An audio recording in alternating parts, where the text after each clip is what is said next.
el mitos, los trematos, ¿sí? Los trematos básicamente fasciola. Y ustedes saben que fasciola, aunque uno piensa como en fasciola en rumiantes, pues puede estar en muchas más especies, no solo en rumiantes. Y creo que ese es el caso particular que les decía ayer, donde uno sí o sí se acuerda que tiene que contemplar el ambiente para poder hacer control del parásito. ¿Estamos? ¿Ya vieron fasciola en parasitarias? Sí, señora. Entonces ustedes pues, ya saben a qué me refiero con el tema del control medioambiental. Aquí tenemos más opciones que para el control de las mismas tenias. Básicamente tenemos 4 grupos, las salicilanilidas, los fenoles, las sulfamidas y benzimidazoles. Vean ustedes que esta sulfamida, aunque suena como a sulfa, como un antibiótico y su estructura es similar, no se usa particularmente porque tenga actividad como antibiótico, sino porque ese derivado tiene actividad contra trematos. Entonces, no se extrañen de que un grupo químico se parezca, ¿sí? Nosotros vimos, por ejemplo, benzimidazoles y nosotros vemos otros benzimidazoles más adelante. Aunque son estructuralmente similares, algunas variaciones en la estructura química pueden darles un efecto diferente a los fármacos. ¿Para qué se han usado más que nada los trematocidas? Para rumiantes. Pero también son útiles cuando usted tenga otras especies, de pronto no convencionales o carnívoros que tengan tremátodos. ¿Estamos? ¿Ya vieron en qué otras especies pueden existir estos parásitos? ¿Sí lo vieron? ¿En quiénes? Bovinos. Además de rumiantes. Equinos. Fasciola. En los perros, en los zorros. Es decir, hay reportes de fasciola, ¿no? Pues mucho en rumiantes, pues lo tenemos claro, yo creo que por el tema de ganadería y las épocas de lluvia, pero también en otras especies, muchachos. La salicilanilida más conocida, muchachos, es el closantel. El fenol más conocido es nitroxinil. El derivado sulfamídico más conocido es el clorzulón. Y yo ya les había dicho que un benzimidazol no era contra nematodos, sino contra fasciola, y es el triclavendazol. Cuando les dije, hay un benzimidazol que llamamos halogenado, ese ténganlo allí, sepárenlo, que se lo usamos más para el control de fasciola. Están viendo aquí abajo pues las estructuras, ¿sí? Las estructuras químicas, si ustedes se dan cuenta, en un punto o dos son parecidas, por lo menos en cuanto al anillo, todos contienen ese anillo, y ya lo que vemos ahí son las variaciones para que sean grupos químicos diferentes.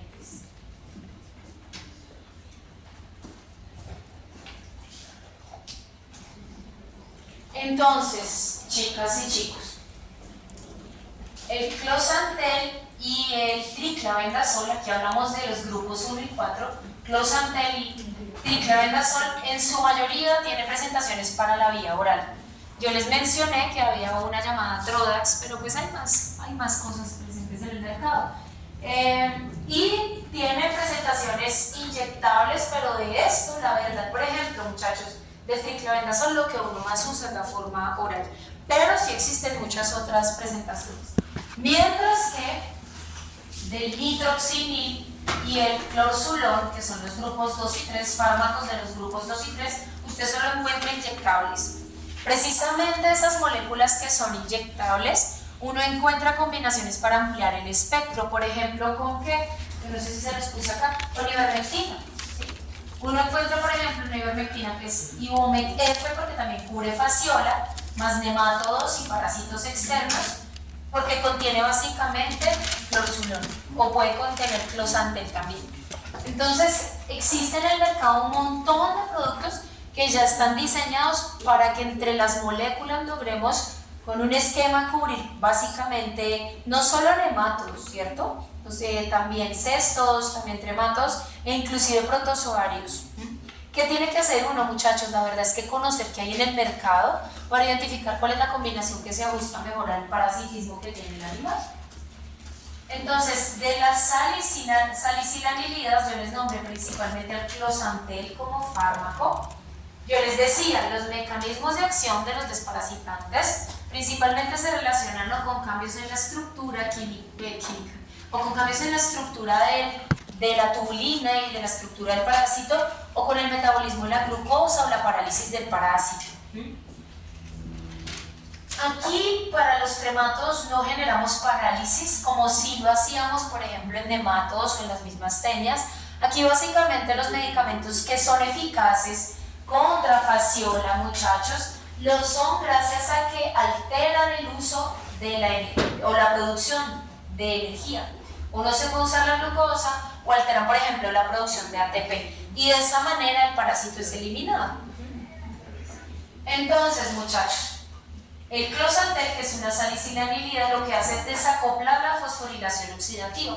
Recuerden de su bioquímica que ese proceso o esa ruta metabólica de fosforilación permite la producción de ATP. Entonces, cuando la desacoplan, ella tiende a darse a nivel mitocondrial, sencillamente fasciola pues va a morir, no tiene cómo producir energía. ¿Quiénes son derivados del fenol? El nitroxinil fue el que les mencioné. Ellos también desacoplan la fosforilación oxidativa. En el caso de el clorzulón, altera el metabolismo, es decir, el uso de la glucosa por parte del parásito. Vean ustedes que allí no les estoy dando puntualmente en qué enzima o en qué momento de la ruta metabólica se está dando esa alteración. Lo hice pues digamos como para que ustedes recuerden que altera la energía, ¿cierto? Y recuerden más del nombre de los fármacos en ese caso. Entonces, aquí no hay producción de ATP. Y en el caso de los benzimidazoles, ustedes sí ya se saben el mecanismo. Ese triclavendazol, que es más útil contra fasciola, lo que hace es, por un lado, inhibir la fumarato reductasa, eso lo vimos en el grupo de benzimidazoles, alterando producción de energía, y por otro lado también lo habíamos visto, el uso de la tubulina, altera la síntesis de tubulina en el citoesqueleto de fasciola. Estas son, muchachos, algunas presentaciones. Por ejemplo, aquí tenemos una para la vía oral en pasta, suspensiones. Así viene, por ejemplo, muchachos, el triclavendazol, viene también el closantel, este tipo de presentaciones. Y tenemos, les decía, el closantel también presentaciones inyectables, o en el caso del nitroxinil o el clorzulón, presentaciones inyectables combinadas con otros fármacos. Les decía que pues si el animal no tiene una carga parasitaria muy alta, lo ideal es que si usted con un esquema o dos, una dosis o dos, usted logra eliminar la mayor parte de parásitos, mientras que en cargas altas pues la idea es que usted no lo haga. ¿Y por qué les menciono eso? Porque cuando usted busque las dosis de los esquemas desparasitantes, siempre uno tiene la opción de una única administración o de un esquema de varios días. Por ejemplo, el día que hicimos la desparasitación en el remanso, nosotros dimos una dosis alta porque efectivamente los animales tenían una carga parasitaria baja, no les iba a dar una obstrucción ni nada por el estilo. Y segundo, ellos no iban a ser tratados el segundo y tercer día, como sucede, por ejemplo, en conejos o en cerdos. Por eso en todos dimos una dosis alta. Lo mismo se hace en otras especies. Un silvestre, y en silvestres a veces es complicado, ¿cierto? Si de pronto es un animal que van a dejar ya en cautiverio, sí, que no tiene posibilidad de ser liberado, lo que se puede hacer sí es un examen coprológico, porque en ellos, por ejemplo en primates, también existen reportes de accidentes intestinales por desparasitación con una sola dosis alta de un fármaco, porque también pueden llegar a tener unas cargas muy altas en la vida silvestre. Ahora, el tema en ellos es que también esa vida silvestre ya no es la de antes, y muchos habitan en cercanía a zonas urbanas, donde por diferentes condiciones nutricionales, de contaminación, el sistema inmune de ellos se ha visto comprometido. Y ustedes ven que respecto a hace unos 20-30 años, las cargas parasitarias en muchos animales silvestres son más altas de lo normal, más altas de lo reportado, ¿sí?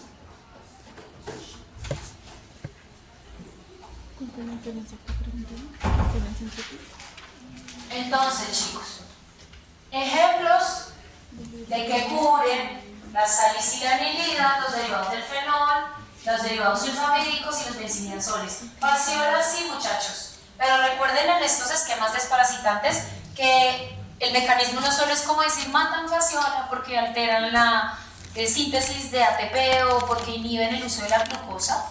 Recuerden que también ustedes tienen que decir en qué estadio de vida el parásito actúa.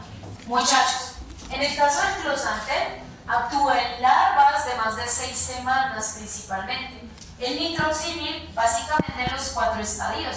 ¿Recuerdan cuáles son los estadios de fasciola? En el animal, ¿no? No, yo necesito metas acercar y es, bueno, sí, es 4 larvas. Entonces, no todas hacen migración. ¿Estamos? ¿Se acuerdan? Los casos más graves de fasciola se relacionan con la migración del parásito. Entonces usted quisiera, obviamente, prevenir la migración y en ese caso